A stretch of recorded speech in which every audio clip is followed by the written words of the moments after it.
अस्सलाम वालेकुम, welcome back with another video. I hope you like this. तो आज हमारी मॉर्निंग हो गई है दही के साथ। मैंने सोचा कभी कभी दही खा लेना चाहिए, कुछ नहीं होता। दही खा के मेरा बीपी लो हो गया और मैं सो गई। फिर जब उठी तो मैंने बनाए फ्रेंच टोस्ट। जैसे कि आपको बताया था मैंने कि मैंने पूरी गर्मियाँ अंडे नहीं खाए हैं, तो अब मैं वो कोटा पूरा करूँगी ना। अब ना बस मैंने दिन में 2 अंडे तो लाजमी खाने हैं, चाहे जिस तरह मर्जी खा लूँ। टोस्ट बना के खा लूँ, फ्राई कर लूँ, ऑमलेट बना लूँ, नहीं तो फिर रात को चाय के साथ मैंने बॉईल करके तो ज़रूर खाने हैं, क्योंकि मुझे अंडे पसंद हैं। और बस ये सर्दियों के 4-5 महीने ही हैं जो मैंने अंडे खाने। वैसे अगर मैं गर्मियों में भी खाऊं ना तो अल्लाह का लाख लाख शुक्र है मुझे कभी दाने नहीं निकले। कुछ लड़कियां कहती हैं कि हम नहीं अंडे खाते, हम फ्राई चीज़ें नहीं खाते गर्मियों में, हमें तो दाने निकल आते। लेकिन अल्लाह का लाख लाख शुक्र है मुझे कभी दाने नहीं निकले। आप लोग भी माशाल्लाह कह दो, अच्छा नज़र ना लगा देना। टोस्ट खा के फिर मैंने चाय पी है।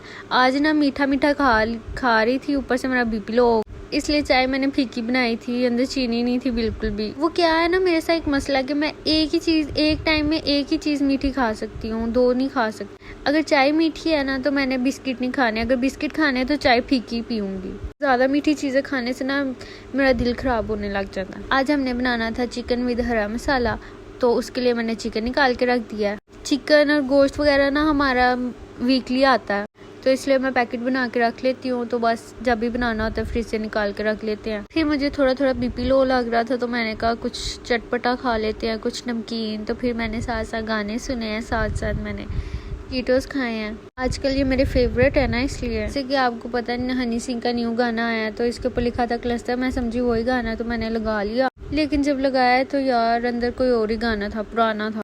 वैसे पता नहीं क्यों लोग इतनी फ्रॉडियाँ करते हैं, दिखाते कुछ होता कुछ है बीच में। इनका भी अलग से हिसाब होगा। वैसे चीटोस खा के मुझे लग गई प्यास, मैंने कहा बोतल पड़ी है थोड़ी सी, वो ही पी लूँ। मैंने ये थोड़ी सी खुद पी, थोड़ी सी भाई को दी, थोड़ी सी फिर बच गई थी। वो गाना तो सही निकला नहीं, फिर मैंने ये ड्रामा लगा लिया था। मैं फ्रॉड देखती थी पहले, पर मैंने इसकी लास्ट एपिसोड नहीं देखी थी, तो मैंने कहा वेली बैठी हूँ, चलो आज उसकी लास्ट एपिसोड ही देख लेती हूँ। बहुत अच्छा ड्रामा था वैसे ये भी। सबा कमर के सारे ड्रामे अच्छे होते हैं। वैसे ड्रामा का यही हिसाब है कि कोई ड्रामे में कितना भी बुरा है ना, एंड पे उसने ठीक हो जाना है। चाहे मूवी देख लो या ड्रामा, एंड पे सबने ठीक हो जाना है, हैप्पी फैमिली की तरह। लेकिन रियल लाइफ में ऐसा कुछ भी नहीं होता। रियल लाइफ में ना लोग मरते दम तक अपनी हरकतें ठीक नहीं करते, ना ही वो छोड़ते हैं इस तरह की साजिशें करना। रियल लाइफ में हैप्पी एंडिंग होती ही नहीं है। तो इन्होंने ड्रामा खत्म करना होता है ना, इसलिए सब कुछ अच्छा दिखा देते हैं, ठीक हो जाता है। लेकिन रियल लाइफ में ऐसा कुछ नहीं होता। बहुत से लोग हैं जो रिश्तेदारों के ऊपर मीम्स बनाते हैं।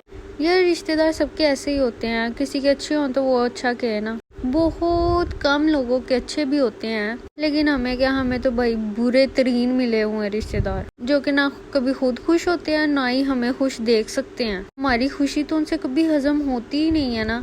पता नहीं क्यों इतनी जेलसी फील करते हैं वो हमें देख के।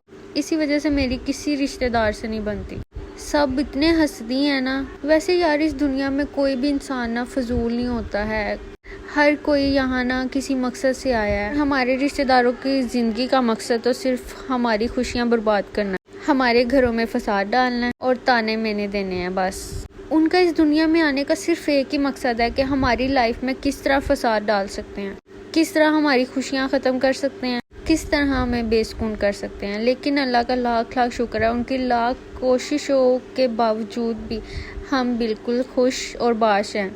क्योंकि जो किसी के लिए खड्डे खोदते हैं ना, वो उसके अंदर खुद ही गिर जाते हैं। और जो किसी को बेसुकून करता है वो खुद खुश नहीं हो सकता कभी भी।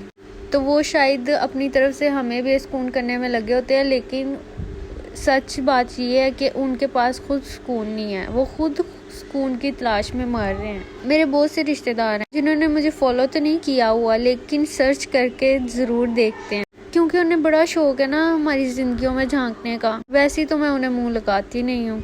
आप सबको मैं बस यही कहना चाहूँगी, अगर आप लोग चाहते हो कि आप लोग खुश रहो, पुरसुकून और मुतमिन ज़िंदगी गुजारो, तो प्लीज़ दूसरों की लाइफ ख़राब करना छोड़ दो, दूसरों के घरों में फसाद डालना छोड़ दो, दूसरों से जेलस होना छोड़, क्योंकि आपको वही मिलता है जो आप दूसरों को देते हो, जो बांटते हो। अगर आप दुख बांटते हो तो आपको भी बदले में दुख ही मिलेंगे, और अगर आप खुशियाँ बांटते हो तो आपको बदले में खुशियाँ मिलेंगी। अगर आप खुश रहना चाहते हो तो प्लीज़ दूसरों की खुशियाँ बर्बाद ना करें।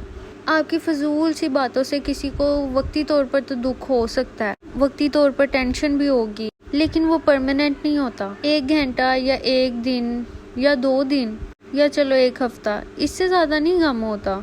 और एक बात पे भी बार बार दुख नहीं होता इंसान को। और जब आपको कोई बार बार एक ही बात से तकलीफ दे तो उस तकलीफ की अहमियत भी ख़त्म हो जाती है, उस बात की अहमियत भी ख़त्म हो जाती है। अब मुझे अपने रिश्तेदारों की छोटी छोटी बातों पे गुस्सा नहीं आता, खून खोलता है मेरा। दिल तो चाहता है उन्हें भी तेल के अंदर डाल के फ्राई कर दूं, लेकिन हमारी तरबियत ऐसी नहीं है। ऐसी भी दुनिया में 2 तरह के लोग हैं, अच्छे और बुरे। अच्छे लोग सिर्फ अच्छे काम ही करते हैं और बुरे लोग सिर्फ बुरे। ये अच्छाई समझ में ही नहीं आती। उनके साथ जितना मर्जी अच्छा भी कर लो ना, वो फिर भी आपके साथ बुरा ही करेंगे, क्योंकि वो उन्हें गिल्टी फील होता है कि यार मैं तो इसके साथ इतना बुरा कर रहा हूँ, ये फिर भी मेरे साथ अच्छा कर रहा है, क्यों? उसे ये बात जीने नहीं देती, ये बात उससे बर्दाश्त ही नहीं होती। और वो खुद को पता नहीं क्या समझने लग जाते हैं कि पता नहीं हमें कौन सी खूबी घुस गई है कि ये अगला बंदा मेरे साथ इतना अच्छा है, और वो अगले बंदे का बेड़ा गर्क करने पे तुल जाते हैं। हर मुमकिन कोशिश करते हैं वो अगले बंदे का बेड़ा गर्क करने का। मगर यकीन करो, आप किसी का बुरा करते हो ना तो आपके साथ भी ज़रूर बुरा ही होगा। वो अलग बात है कि आप मानो ना, क्योंकि वो कहते हैं ना, किसी के साथ बुरा हो तो कहते हैं कि इसको इसके किए की सजा मिल रही है। जब खुद के साथ बुरा हो तो कहते हैं कि हमारे ऊपर तो आजमाइश है। वैसे भी आजकल लोग सिर्फ दिखावे के ऊपर यकीन करते हैं। आप मगरमच्छ के आंसू बहाओ और सब आपके साथ हो जाएंगे। चाहे आप जितना मर्जी झूठ बोलो, सब आप पे यकीन कर लेंगे। और सच्चा इंसान तो बेचारा चुप करके बैठ जाता है, वो तो किसी को अपनी सफाई भी पेश नहीं करता, क्योंकि उसे पता होता है यकीन तो लोगों ने झूठे इंसान पे करना है, क्योंकि उसे झूठे इंसान की तरह फ्रेब देने नहीं ना आता, ड्रामेबाजियां नहीं आती, झूठ मूठ का रोना नहीं आता, दिखावा करना नहीं आता। जहाँ कहीं भी आप देखेंगे कि झूठे इंसान के इर्द गिर्द बहुत सारे दोस्त हैं उसके, झूठे और मुनाफिक लोगों के। लोग उसकी बात पे जल्दी यकीन भी कर लेते हैं और सच्चा इंसान अकेला ही रह जाता, क्योंकि उसे अपनी सफाई पेश करना नहीं आती। इंसान को अकेले रह लेना चाहिए, लेकिन झूठे और मुनाफिक लोगों से दोस्ती नहीं रखनी चाहिए। जब इंसान अकेला रहना सीख लेता है ना, तो यकीन मानो उसे किसी के आने जाने से कोई फर्क नहीं पड़ता। फिर कोई उसे बात करे, कोई छोड़े या कुछ भी हो, उसे कोई फर्क नहीं पड़ता। अकेले रहोगे तो यार आप सिर्फ एक दफ़ा हर्ट होगे। अगर किसी मुनाफिक और झूठे इंसान के साथ रहोगे तो वो आपको रोज रोज कोई ना कोई दुख देगा, कुछ ना कुछ टेंशन ना वो आपको देता ही रहेगा, और आप रोज रोज हर्ट होगे। तो इससे अच्छा ना बंदा अकेला रहे, ना किसी से बात करे, ना किसी की बात सुने, ना ही हर्ट हो। था आज का ज्ञान, बाकी का ज्ञान आपको कल देंगे। तो मिलते हैं आपको कल। वीडियो अच्छी लगी हो तो लाइक और सब्सक्राइब जरूर कीजिएगा। अल्लाह हाफिज़।